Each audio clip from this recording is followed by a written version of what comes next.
Hello students, तो आज हम पढ़ने वाले हैं स्फेरिकल मिरर के बारे में। लास्ट वीडियो में हमने पढ़ा था रिफ्लेक्शन क्या होता है, लॉज ऑफ रिफ्लेक्शन क्या होता है and image formation by plane mirror. ये तीन टॉपिक हम लोग वहाँ पे पढ़े थे। आज के वीडियो में हम लोग पढ़ेंगे स्फेरिकल मिरर और स्फेरिकल मिरर से रिलेटेड जो टर्म्स होते हैं उनके बारे में पढ़ेंगे। ठीक है, तो पहले समझते हैं स्फेरिकल मिरर होता क्या है। देखो, डेफिनेशन लिख देते हैं पहले। It is a mirror whose reflecting surface is curved और spherical कह सकते हैं। तो ये एक ऐसा मिरर है जिसका जो रिफ्लेक्टिंग सरफेस होता है वो कर्व होता है। अब इससे पहले जो पढ़े थे हम लोग प्लेन मिरर के बारे में पढ़े थे। प्लेन मिरर में जो रिफ्लेक्टिंग सरफेस होता था प्लेन मिरर का, वो कैसा होता था? स्ट्रेट होता था, ऐसे सीधा होता था। ठीक है, तो इसमें क्या होता है, स्फेरिकल मिरर में जो रिफ्लेक्टिंग सरफेस होगा वो कर्व होगा, ऐसे कर्व। ठीक है, अब ये जो होता है दो टाइप का होता है। पहला कॉनकेव मिरर और दूसरा होता है कॉन्वेक्स मिरर।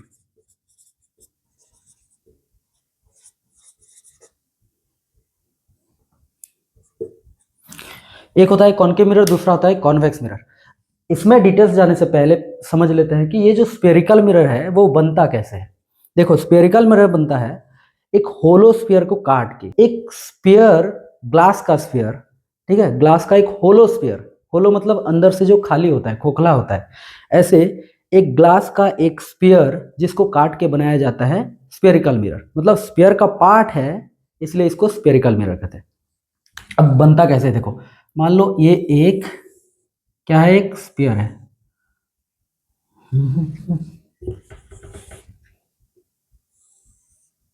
ये एक स्फीयर है, ठीक है। स्फीयर मतलब किसका स्फीयर है? ग्लास का स्फीयर है। अगर मैं इसको ऐसे करके यहां से काटूं तो यहां से जो एक पीस निकल के आएगा ये वाला, वो कैसे दिखेगा? ऐसे दिखेगा। ठीक है, अगर मैं इसके, इसमें दो साइड्स हैं, देखो ये वाला फेस एक है और इसके पीछे वाला एक साइड है। ठीक है, तो अगर ये पीछे वाले इस साइड में अगर इसको मैं पॉलिश कर दूं तो ये मिरर बन जाएगा। अभी एक टाइप का मिरर ये हो गया। अगर मैं ये अंदर वाले पोर्शन पे अगर पॉलिश कर दूं, जैसे कि ये जो पीस निकला इसको अगर मैं ऐसे रखूं यहाँ पे ऐसे, और ऐसे करके इसके कर्व साइड में पॉलिश कर दूं, अंदर की तरफ जो कर्व है ऐसे कर दूं, तो ये दो मिरर बन गए, मतलब दो टाइप के मिरर बन गए। ये जो मिरर जिसका जो रिफ्लेक्टिंग सरफेस, अब देखो इसको इस मिरर में हम लोग इसका जो बैक साइड है इधर हम लोग पॉलिश करें तो इसका जो रिफ्लेक्टिंग सरफेस है वो अंदर की तरफ कर्व हो गया है। ठीक है, तो इसका जो रिफ्लेक्टिंग सरफेस है ये है रिफ्लेक्टिंग सरफेस। अब रिफ्लेक्टिंग सरफेस इसका कैसे है? कर्व इनवर्ड, मतलब अंदर की तरफ कर्व होके है। इसको कहते हैं कॉनकेव मिरर। अब इसको याद कैसे रखेंगे, देखो उनको पहले लिख देते हैं, ये है कॉनकेव मिरर। कॉनकेव मिरर क्या होता है? एक ऐसा स्फेरिकल मिरर है जिसका जो रिफ्लेक्टिंग सरफेस होता है वो अंदर की तरफ कर्व होता है। क्या कह सकते हैं इसको? Spherical mirror whose reflecting surface is curved inward, अंदर की तरफ कर्व रहता है जिसका रिफ्लेक्टिंग सरफेस, उसको कहते हैं कॉनकेव मिरर। अब ये क्या है? इसका नाम है कॉन्वेक्स मिरर। कॉन्वेक्स मिरर मतलब एक ऐसा मिरर जिसका जो रिफ्लेक्टिंग सरफेस होता है वो आउटवर्ड कर्व रहता है, मतलब कर्व आउटवर्ड रहता है, बाहर की तरफ कर्व रहता है। जैसे कि इसका जो देखो, ये इधर हम लोग पॉलिश कर दिए हैं तो इसका जो रिफ्लेक्टिंग सरफेस है ये है।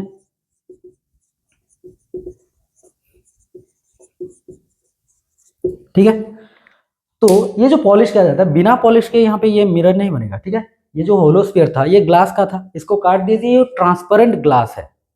इसको यहाँ से काटे तो देखेंगे कि ये जो हमको ये जो पीस मिलेगा वो ट्रांसपेरेंट मिलेगा। मतलब कैसे मिलेगा, देखो मेरे पास एक प्लेट है, इससे हम लोग समझेंगे इसको। देखो ये मान लो ये एक स्फीयर था ऐसे पूरा। अब इस साइड से इसको जब हम लोग काट दिए तो ये ऐसा एक पीस मिला। ठीक है, एक पीस मिला है। अगर ये ग्लास का स्फीयर था तो ये भी तो ग्लास ही होगा, पूरा ट्रांसपेरेंट होगा। इस साइड से देखें तो दूसरे साइड हमको दिखेगा, आराम से दिखेगा, इसके थ्रू लाइट आराम से पास कर जाएगा। तो ये मिरर तब नहीं बना होता है जब स्फीयर से काटा गया होता है, ठीक है। इसको क्या किया जाता है, सिल्वर का एक पॉलिश दिया जाता है, सिल्वर या फिर प्लेटिनम का पॉलिश दिया जाता है, एक बहुत पतला सा एक पॉलिश कर दिया जाता है। देखो अब इसको इसको दो तरीके से पॉलिश किया जाता है। एक, अगर इसको इस साइड में पॉलिश कर दूं मैं, तो इसका जो रिफ्लेक्टिंग सरफेस होगा, ये वाला सरफेस होगा रिफ्लेक्टिंग सरफेस, जो कि कर्व्ड इनवर्ड है, अंदर की तरफ कर्व है, ठीक है, ये बन जाएगा कॉनकेव मिरर। अगर मैं इसी को ऐसे रखूं और ऐसे रखूं या जैसे भी रखें, अगर मैं इस साइड में जो इसका अंदर वाला जो पोर्शन है, इसको अगर मैं पॉलिश कर दूं, तो ये बाहर वाला जो पोर्शन है ये रिफ्लेक्टिंग सरफेस हो जाएगा, मतलब इसका जो रिफ्लेक्टिंग सरफेस रहेगा वो बाहर की तरफ कर्व रहेगा, ठीक है, आउटवर्ड कर्व रहेगा। इसको हम लोग कहते हैं क्या, कॉन्वेक्स मिरर, ठीक है। तो समझ आया कॉनकेव मिरर क्या होता है, कॉन्वेक्स मिरर क्या होता है, इसका डेफिनेशन लिख देते हैं यहाँ पे। कॉनकेव मिरर का, ए spherical mirror whose reflecting surface is curved inward, ठीक है। कॉनकेव मिरर क्या है, कॉनकेव मिरर एक ऐसा स्फेरिकल मिरर है जिसका जो रिफ्लेक्टिंग सरफेस होता है वो किधर कर्व होता है, कर्व इनवर्ड होता है, अंदर की तरफ कर्व होता है। इसको हम लोग बल्ज्ड इन भी कहते हैं, ऐसे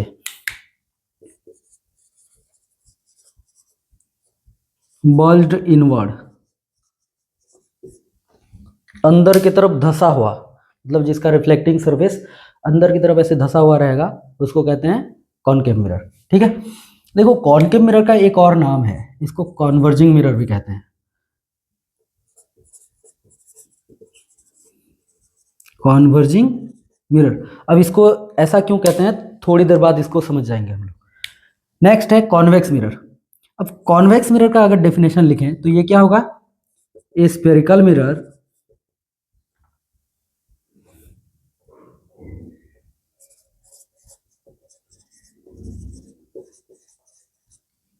whose reflecting surface is curved outward, और ये जो आउटवर्ड कर्व है इसको हम लोग कहते हैं बल्ज्ड आउटवर्ड,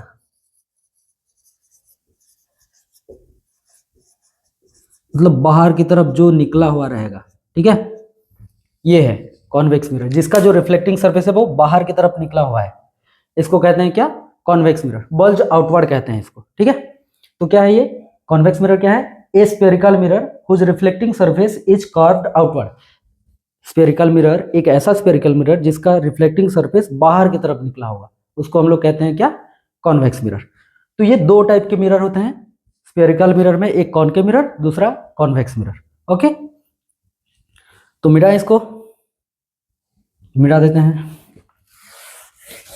अच्छा एक और बात, यहाँ पे जो ये कॉन्वेक्स मिरर है इसका एक और नाम होता है diverging mirror, diverging mirror. Concave mirror को कॉन्वर्जिंग मिरर कहते हैं और कॉन्वेक्स मिरर को डाइवर्जिंग मिरर कहते हैं। क्यों कहते हैं अभी थोड़ी देर बाद इसको समझ जाएंगे डिटेल्स में।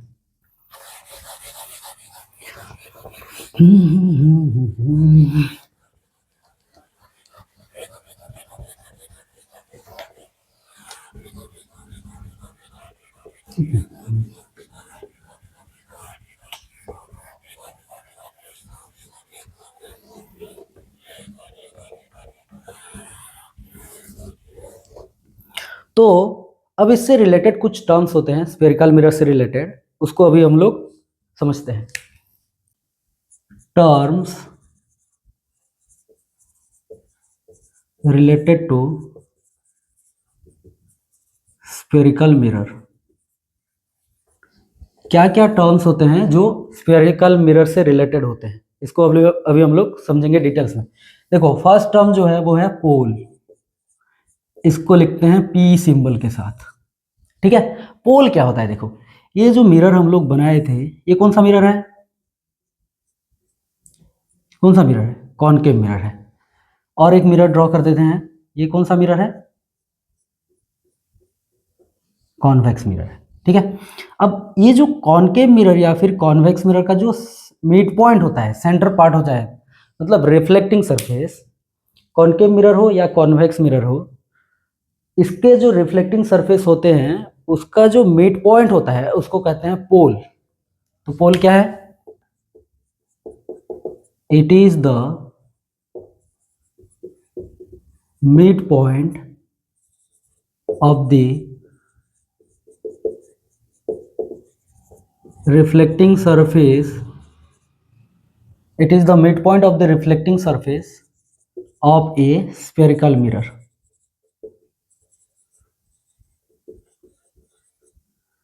कोई भी जो स्फेरिकल मिरर होता है उसका जो रिफ्लेक्टिंग सरफेस होता है, उस रिफ्लेक्टिंग सरफेस का जो मिड पॉइंट होता है उसको कहते हैं पोल। किसको कहते हैं? रिफ्लेक्टिंग सरफेस का जो मिड पॉइंट होता है स्फेरिकल मिरर का, ठीक है, उसको कहते हैं पोल। फिर नेक्स्ट टर्म है centre of curvature.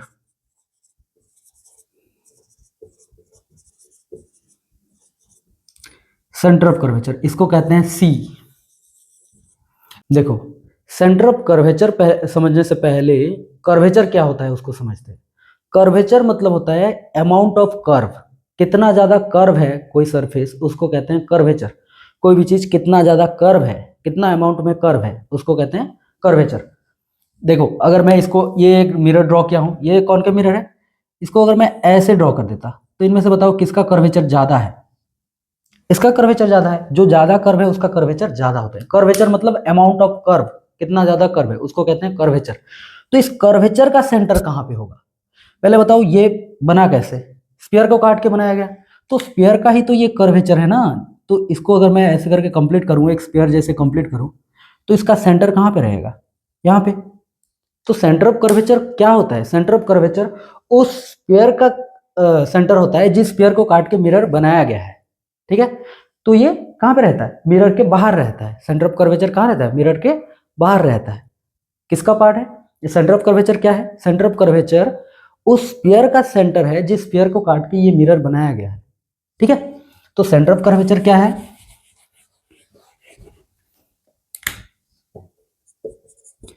It is the centre of that sphere of which the spherical mirror forms a part। ठीक है, ये क्या कह रहा है? It is the centre of that sphere of which the spherical mirror forms a part. ये उस sphere का सेंटर है जिस स्फीयर को काट के स्फेरिकल मिरर बनाया गया है, ठीक है। तो इसका सेंटर ऑफ कर्वेचर किधर रहेगा? इधर रहेगा। जिधर कर्व बनेगा, देखो तो जिधर स्फीयर बन सकता है उधर रहेगा इसका सेंटर ऑफ कर्वेचर। इसका सेंटर ऑफ कर्वेचर किधर रहेगा? ये जिधर कर्व बन रहा है, देखो इसका सेंटर ऑफ कर्वेचर इधर रहेगा, ठीक है। मतलब कॉनकेव मिरर का सेंटर ऑफ कर्वेचर लेफ्ट में रहता है, कॉन्वेक्स मिरर का सेंटर ऑफ कर्वेचर राइट में रहता है, ठीक है। ये क्या था? ये पोल था, समझे? कॉनकेव मिरर का सेंटर ऑफ कर्वेचर लेफ्ट में, कॉन्वेक्स मिरर का centre of curvature right side में रहता है। नेक्स्ट है radius of curvature.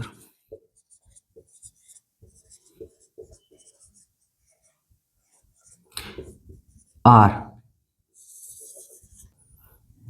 Centre of curvature क्या कहता है? सेंटर ऑफ कर्वेचर कहता है कि it is the centre of that sphere of which mirror is a part, मतलब spherical mirror forms a part. ऐसे ही रेडियस ऑफ कर्वेचर क्या होगा? उस स्फीयर का ही रेडियस जिस स्फीयर को काट के मिरर बनाया गया है। तो let's see, it is the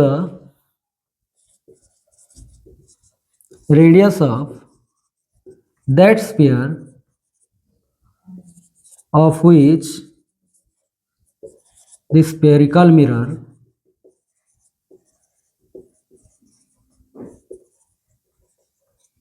forms a part। मतलब सेम है, यहाँ पे सेंटर की जगह रेडियस लगा दो बस, सेम है। जैसे कि ये स्फीयर जो था, होलो स्फीयर था, इसका सेंटर ये था, इसको यहाँ से काटे, तो ये सेंटर ऑफ कर्वेचर होगा किसका, इसका। मान लो ये हम लोग मिरर बना दिए, ये कॉनकेव मिरर है, इसका सेंटर ऑफ कर्वेचर ये हो गया, ये इसका पोल था, तो ये जो रेडियस है ये हो जाएगा अभी रेडियस ऑफ कर्वेचर इस मिरर के लिए, ठीक है। मतलब रेडियस ऑफ कर्वेचर क्या है, उस स्फीयर का रेडियस है जिस स्फीयर को काट के मिरर बनाया गया है, ठीक है। ओके, फिर मिटा देते हैं ऊपर का, पहले लिख लो।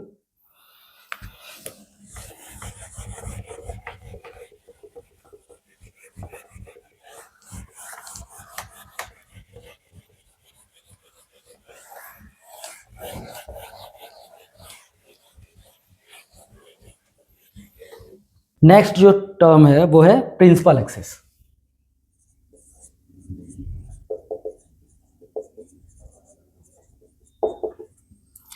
प्रिंसिपल एक्सिस, इसका कोई सिंबल नहीं है। प्रिंसिपल एक्सिस ये क्या है, देखो लिख देते हैं पहले।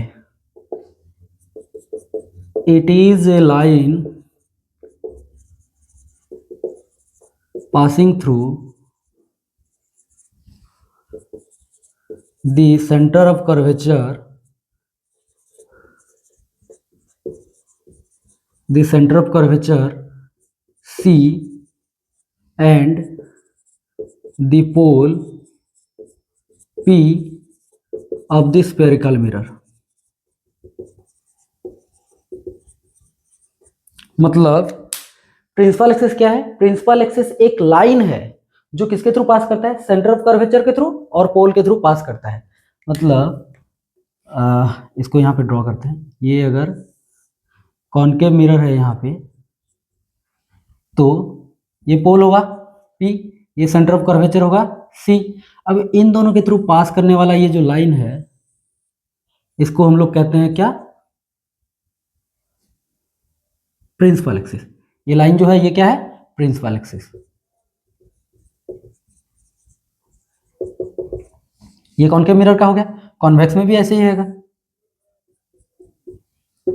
ऐसे प्रिंसिपल एक्सिस होगा, ये पोल और ये सेंटर ऑफ कर्वेचर होगा यहाँ पे।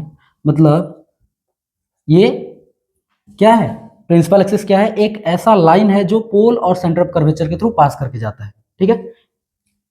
नेक्स्ट जो टर्म है वो क्या है, फोकस। अच्छा, फोकस से पहले एपर्चर समझ लेते हैं, लास्ट में फोकस समझेंगे। एपर्चर, अब एपर्चर क्या होता है, देखो जो रिफ्लेक्टिंग सरफेस, रुको, ये जो है मान लो ये मिरर है, कॉनकेव मिरर है एक, इसका ये वाला सरफेस जो है वो पॉलिश किया गया है और ये वाला सरफेस जो है ये रिफ्लेक्टिंग सरफेस है। तो एपर्चर क्या होता है, ये जो रिफ्लेक्टिंग सरफेस है, ये जो रिफ्लेक्टिंग सरफेस है इसका जो सर्कुलर आउटलाइन होता है, इसका जो डायमीटर होता है, उस डायमीटर को कहते हैं हम लोग क्या, एपर्चर। एपर्चर मतलब क्या, it is the diameter of the circular outline of the reflecting surface. ये जो रिफ्लेक्टिंग सरफेस ये जो रिफ्लेक्टिंग सरफेस है इसका जो सर्कुलर आउटलाइन होता है इसको कहते हैं क्या, इसका जो डायमीटर होता है उसको कहते हैं क्या, एपर्चर, ठीक है।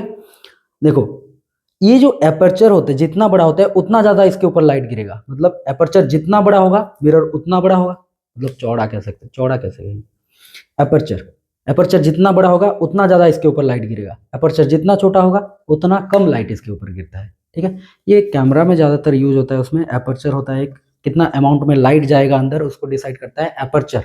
मतलब कैमरे के अंदर कितना अमाउंट में लाइट जाएगा अंदर कैमरे के अंदर, वो डिसाइड करता है एपर्चर, ठीक है। तो एपर्चर समझ आ गया, लिख देते हैं इसको। It is the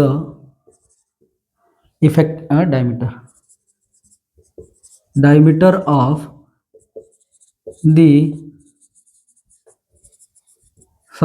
circular outline of the reflecting surface, circular outline of the reflecting surface of the spherical mirror।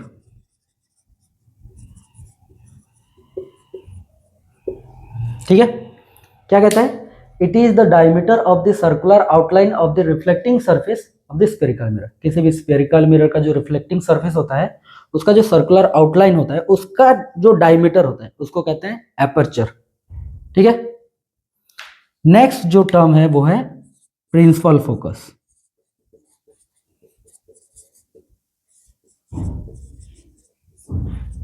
इसको एफ से रिप्रेजेंट करते हैं। लास्ट जो टर्म है प्रिंसिपल फोकस, ये क्या होता है इसको समझते हैं। इसको मिटाना पड़ेगा पहले।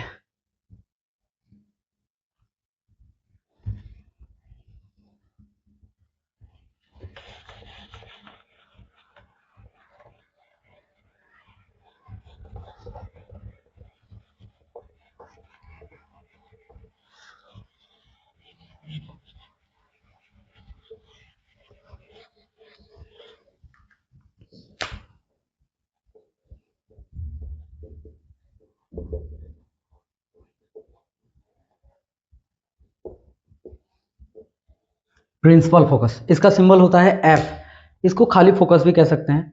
अब प्रिंसिपल फोकस जो होता है वो कॉनकेव मिरर और कॉन्वेक्स मिरर के लिए अलग अलग होता है, लेकिन डेफिनेशन एक ही में लिख देंगे इसको। क्या होता है ये?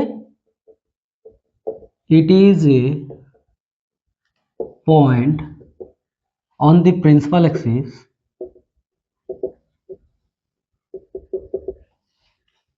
of a spherical mirror where the light rays coming parallel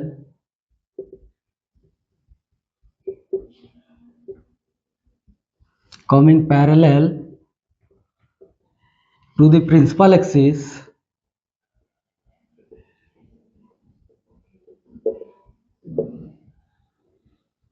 meet,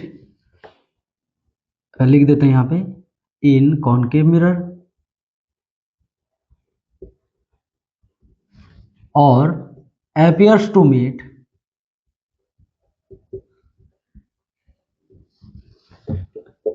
in convex mirror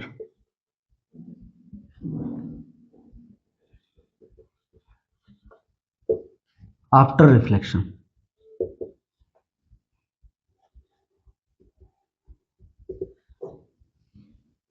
ठीक है। ये क्या कहता है? ये कहता है कि it is a point on the principal axis of a spherical mirror where the light rays coming parallel to the principal axis meet in concave mirror और appears to meet in convex mirror after reflection from the mirror after reflection। ठीक है। तो ये क्या कहता है कि देखो कॉनकेव में अलग है, कॉन्वेक्स में अलग है। ये क्या कहता है पहले ड्रॉ करके दिखाते हैं। मान लो ये कॉनकेव मिरर है, ये है इसका प्रिंसिपल एक्सिस, ये है पोल और ये है सेंटर ऑफ कर्वेचर सी। अगर प्रिंसिपल एक्सिस के पैरेलल जो भी लाइट रे आते हैं वो ये कहता है कि प्रिंसिपल एक्सिस के पैरेलल जो लाइट रे आते हैं रिफ्लेक्शन होने के बाद एक कॉमन पॉइंट, एक पॉइंट के थ्रू पास करते हैं प्रिंसिपल एक्सिस के ऊपर, उस पॉइंट को कहते हैं क्या? फोकस। ये कॉनकेव है, ये कॉनकेव मिरर है। अगर ये एक लाइट रे आया यहाँ से आया ऐसे करके और इस मिरर पे यहाँ पे इंसिडेंट हो, तो इस पॉइंट पे हम लोग क्या ड्रॉ करते हैं? जिस पॉइंट पे लाइट इंसिडेंट होता है उस पॉइंट पे हम लोग ड्रॉ करते हैं नॉर्मल। और एक बात याद रखना कि जो भी कर्व सरफेस होता है, जैसे कि एक सर्कल है, एक सर्कल है, इसका सेंटर यहाँ हुआ, मैं सर्कल के ऊपर किसी भी पॉइंट पे अगर मैं एक नॉर्मल ड्रॉ करूँ, नॉर्मल मतलब 90 डिग्री, सरफेस को 90 डिग्री, इस पॉइंट पे अगर एक नॉर्मल ड्रॉ करूँ ऐसे करके, तो ये जो रे होगा इसको अगर पीछे प्रोड्यूस करे तो कहाँ से जाएगा? ये हमेशा सेंटर के थ्रू पास करेगा। जैसे यहाँ से अगर एक नॉर्मल ड्रॉ करूँ तो ये ऐसे होगा, ये नॉर्मल होगा। यहाँ से ड्रॉ करूँ तो नॉर्मल ऐसे जाएगा, ये 90 डिग्री होगा, ऐसे होगा। मतलब कोई भी नॉर्मल ड्रॉ करो किसी भी सर्कुलर सरफेस के ऊपर, मतलब कर्व सरफेस के ऊपर कहीं पे भी अगर नॉर्मल ड्रॉ करता है तो वो कहाँ से पास करता है? सेंटर के थ्रू पास करता है। तो यहाँ भी अगर इस पॉइंट पे अगर नॉर्मल ड्रॉ किया जाए, मतलब क्योंकि ये लाइट रे यहाँ पे आके गिरा है, मतलब ये पॉइंट ऑफ इंसिडेंस है ये पॉइंट, तो पॉइंट ऑफ इंसिडेंस पे अगर नॉर्मल ड्रॉ किया जाए तो ये जो नॉर्मल होगा वो किसके थ्रू पास करेगा? सेंटर ऑफ कर्वेचर के थ्रू पास करेगा। तो ये जो नॉर्मल होगा ऐसे जाएगा और ये हो जाएगा एंगल ऑफ इंसिडेंस आई। ठीक है। उतना ही एंगल पे नॉर्मल के दूसरे साइड में ये रिफ्लेक्ट होके जाएगा। कैसे जाएगा? ऐसे करके जाएगा, और ये हो जाएगा एंगल ऑफ रिफ्लेक्शन आर। इस पॉइंट को कहते हैं क्या? फोकस। क्या कहते हैं? फोकस। अगर ये नीचे से आया ऐसे करके यहाँ पे इंसिडेंट हुआ, तो यहाँ पे इस पॉइंट पे अगर नॉर्मल ड्रॉ किया जाएगा तो नॉर्मल ऐसे बनेगा, ये एंगल ऑफ इंसिडेंस, और ये रिफ्लेक्ट होके ऐसे ही जाएगा, मतलब एक कॉमन पॉइंट के थ्रू जाएंगे ये। तो ये क्या कहता है? Principal focus. It is a point on the principal axis. Principal axis के ऊपर एक ऐसा पॉइंट है of a spherical mirror where the light rays coming parallel to the principal axis. Principal axis के जितने भी पैरेलल लाइट रे आएंगे वो सारे रिफ्लेक्शन के बाद उस पॉइंट से पास करेंगे। ठीक है, यहाँ पे लिखा है meet, triple E, M E E T नहीं, एम ई टी होता है। तो ये कहता है कि लाइट रे जितने भी पैरेलल आते हैं प्रिंसिपल एक्सिस के, वो रिफ्लेक्शन के बाद मीट करते हैं। कहाँ पे? कॉनकेव मिरर के केस में मीट करते हैं, और जहां पे मीट करते हैं उस पॉइंट को कहते हैं फोकस। तो कॉनकेव मिरर में लाइट रे रिफ्लेक्शन के बाद एक्चुअल में मीट करते हैं, इसलिए ये जो फोकस होता है वो है रियल फोकस। कौन सा रियल फोकस होता है? कॉनकेव मिरर का रियल फोकस होता है। अगर कॉन्वेक्स मिरर की बात करें तो यहाँ पे ड्रॉ कर देते हैं। कॉन्वेक्स मिरर में कैसे होगा? देखो,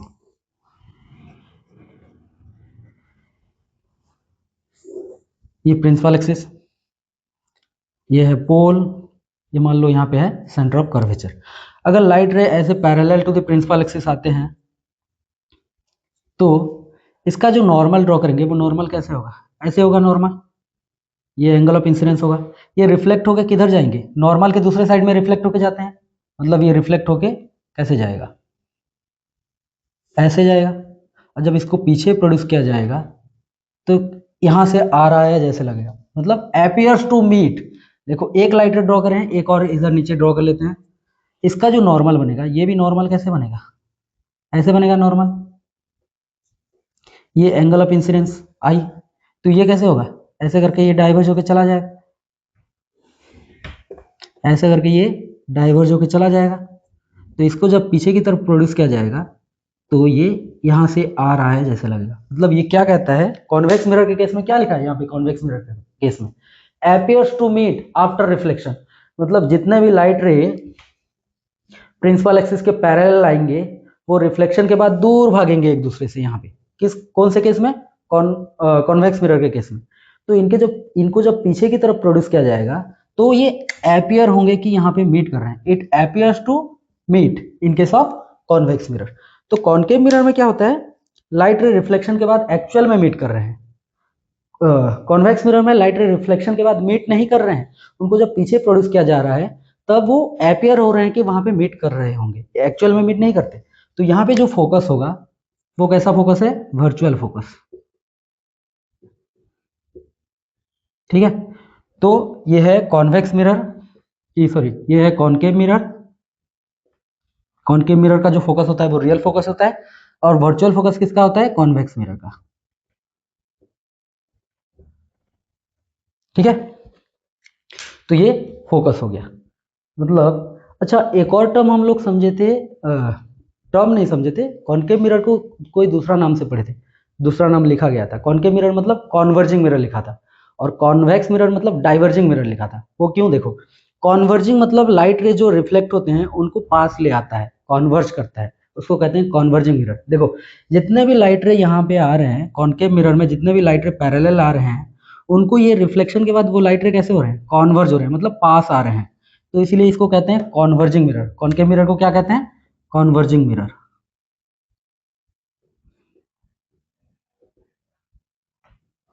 और कॉन्वेक्स मिरर में क्या हो रहा है? जो लाइट रे आ रहे हैं parallel to the principal axis, reflection के बाद डाइवर्ज हो रहे हैं, मतलब एक दूसरे से दूर भाग रहे हैं, डाइवर्ज कहते हैं। तो इसीलिए कॉन्वेक्स मिरर को डाइवर्जिंग मिरर भी कहते हैं। इसको नेचर ऑफ द मिरर भी कहते हैं, मतलब मिरर का नेचर। कॉनकेव मिरर का नेचर क्या होता है? कॉन्वर्जिंग नेचर का होता है। कॉन्वेक्स मिरर का नेचर क्या होता है? डाइवर्जिंग नेचर का होता है। क्वेश्चन में पूछ देता है कि जो मिरर होता है उसका नेचर बताओ, तो नेचर क्या होगा? कॉनकेव मिरर का नेचर कन्वर्जिंग होगा, और कॉन्वेक्स मिरर का नेचर डाइवर्जिंग होगा।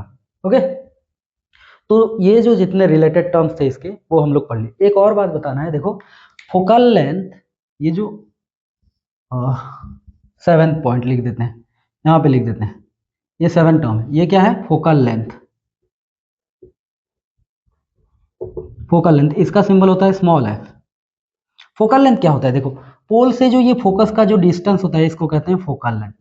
इधर भी अगर बात करें तो ये फोकस का जो डिस्टेंस होता है पोल से, ये डिस्टेंस को कहते हैं फोकल लेंथ। फोकल लेंथ मतलब it is the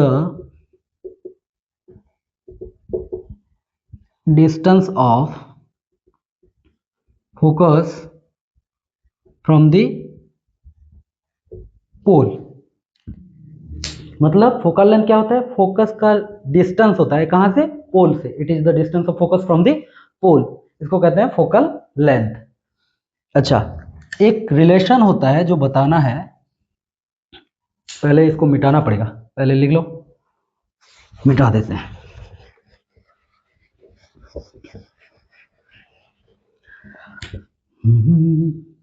relation between focal length and radius of curvature. Radius of curvature, focal length मतलब small f, radius of curvature मतलब कैपिटल आर। इन दोनों के बीच में एक रिलेशन होता है। देखो, एक इसी डायग्राम में बना के बताते हैं। देखो, ये जो पोल है और ये सेंटर ऑफ कर्वेचर है, इन दोनों का जो डिस्टेंस होता है इसको कहते हैं, क्या होगा? ये रेडियस ऑफ कर्वेचर आर। ठीक है, अब ध्यान से देखो तो ये जो फोकस है वो इन दोनों के पूरा बीच में हो रहा है, मतलब पी एंड सी जो है उन दोनों के सेंटर में हो रहा है। ठीक है, उन दोनों के बीच में, मतलब ये जो फोकल लेंथ है, मतलब फोकस का जो डिस्टेंस है पी से, वही डिस्टेंस होगा एफ से सी तक का। मतलब ये है रेडियस ऑफ कर्वेचर, पी से सी तक का डिस्टेंस है रेडियस ऑफ कर्वेचर। और पी से सी तक का डिस्टेंस अगर देखें तो ये 2f के बराबर हो रहा है, f प्लस f। तो यही है इन दोनों के बीच का रिलेशन। ये जो रेडियस ऑफ कर्वेचर होता है ये होता है 2 टाइम्स ऑफ फोकल लेंथ। ठीक है, और फिर इसको और लिख सकते हैं, f is equal to r by 2। मतलब जो फोकल लेंथ होता है वो रेडियस ऑफ कर्वेचर का हाफ होता है, आधा होता है। ठीक है, तो ये सारे थे इससे रिलेटेड टर्म्स, स्फेरिकल मिरर से रिलेटेड टर्म्स एंड इन दोनों के बीच में रिलेशन, फोकल लेंथ और रेडियस ऑफ कर्वेचर के बीच में रिलेशन। नेक्स्ट क्लास में हम लोग पढ़ेंगे, रे डायग्राम पढ़ेंगे कि कॉनकेव मिरर कॉन्वेक्स मिरर में कैसे इमेज फॉर्म होता है, उसके लिए क्या क्या रूल्स हैं, वो सारे हम लोग पढ़ेंगे। ठीक है, तो आज का वीडियो यहीं पे एंड करते हैं। Thank you.